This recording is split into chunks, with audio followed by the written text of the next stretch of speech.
رسالة تلغراف، رسالة طويلة، ولكن نظرا لما جاء فيها فلا بأس من قراءتها عليكم كاملة.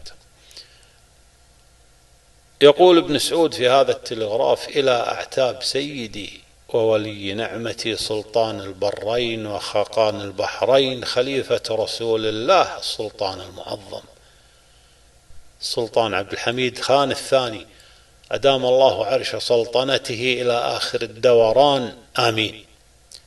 ثم يقول في هذا التلغراف الطويل: أقدم عبوديتي وطاعتي ودخالتي إلى الأعتاب السامية المقدسة، ممتثلا كل إرادة وفرمان، لست بعاص ولا خارج عن دائرة الأمر، بل أنا العبد الصادق في خدمة دولتي وجلالة متبوعي الأعظم، أريد الإصلاح ما استطعت. وشون أفكار دولة جلالة ولي النعم، ويدخلون على فكره الشريف الأوهام الواهية، يريدون تفريق الكلمة الإسلامية وتقسيم الجامعة المقدسة العثمانية وإلجائي إلى الاحتماء بالدول الأجانب، فحاشا ثم حاشا، عبد جلالتكم عثماني صرف، أفدي السدة العثمانية بعزيز روحي، أجمع بادية الخطة النجدية بما آتاني الله، ومنحتني دولتي العلية من النفوذ تحت راية مولانا أمير المؤمنين سلطان الإسلام والمسلمين السلطان عبد الحميد نصره الله. تلغراف كما قلنا أطول من ذلك. طبعا بالنسبة للأخوة الذين يهتمون بالمصدر، وش مصدرك؟ مصدري، ترى تجدون هذا الكلام في كتاب العقود الدرية في تاريخ البلاد النجدية للشيخ مقبل بن عبد العزيز الذكيري رحمه الله. تاريخ الذكير معروف.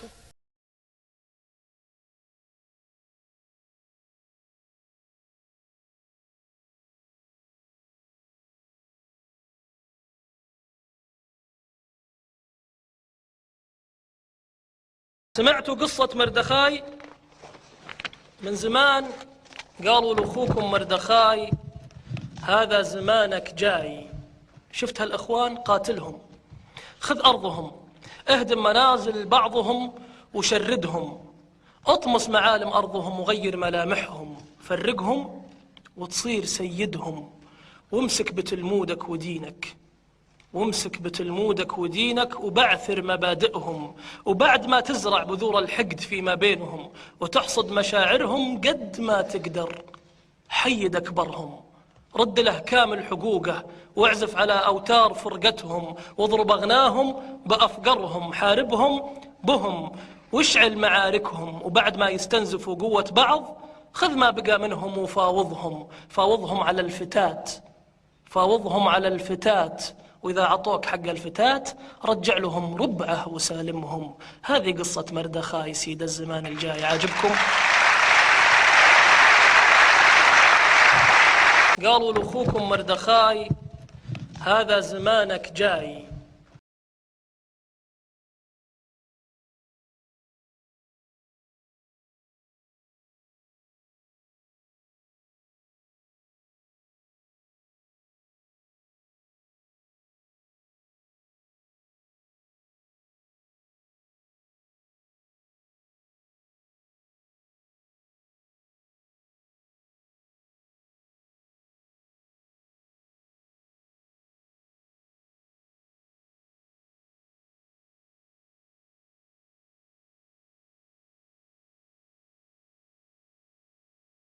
هل صحيح كان يتقاضى راتب من البريطانيين؟ نعم، كان يتلقى راتب، وكان الراتب هذا هو، أنا من وجهة نظري الآن لما أنظر لهذا الراتب، هو مثل القروض التي تمنح من الدول الغنية للدول الفقيرة.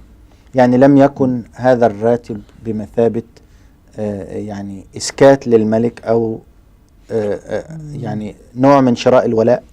ممكن أنه هدف الإنجليز. طبعا معقول يعطوا راتب 5000 جنيه في ذلك الوقت الإنسان في الصحراء، مبلغ ضخم. هل ممكن يعطوه هكذا لوجه الله؟ لا، هم يعطوه لغرض في نفس يعقوب.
شفت هالإخوان قاتلهم، خذ أرضهم، اهدم منازل بعضهم وشردهم.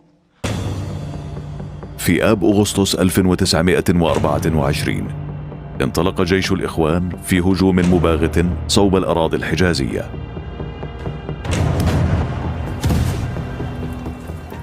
كتائب الإخوان تنفذ غارات مكثفة في مناطق شريفية، طلائعها كانت في شرق الأردن، حيث توجهوا إلى قرية أم العمد فقتلوا سكانها.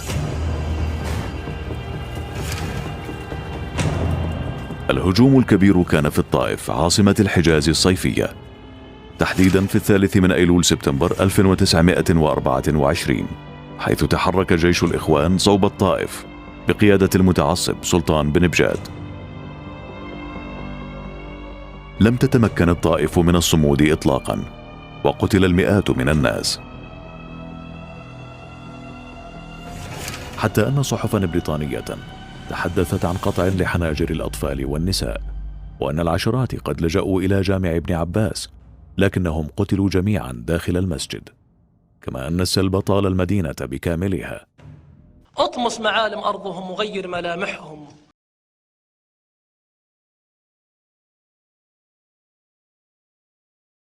فرقهم وتصير سيدهم.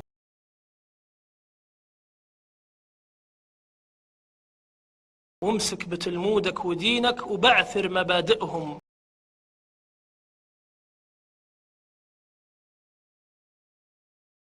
وبعد ما تزرع بذور الحقد فيما بينهم وتحصد مشاعرهم قد ما تقدر، حيد أكبرهم، رد له كامل حقوقه.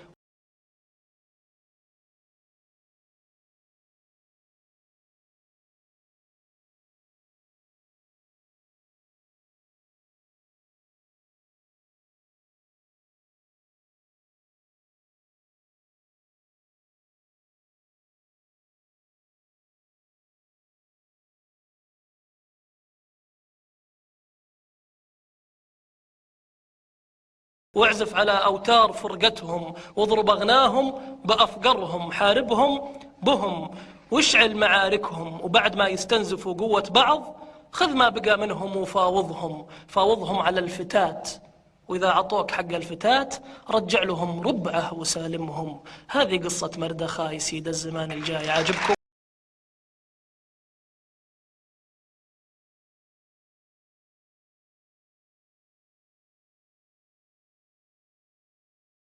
يعني باستطاعتك بكل سهولة أن تخدع الإنسان السعودي عن طريق مشروع ديني أو فكرة دينية.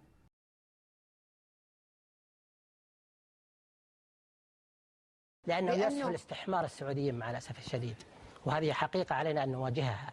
هذه قصة مردخاي سيد الزمان الجاي. عاجبكم؟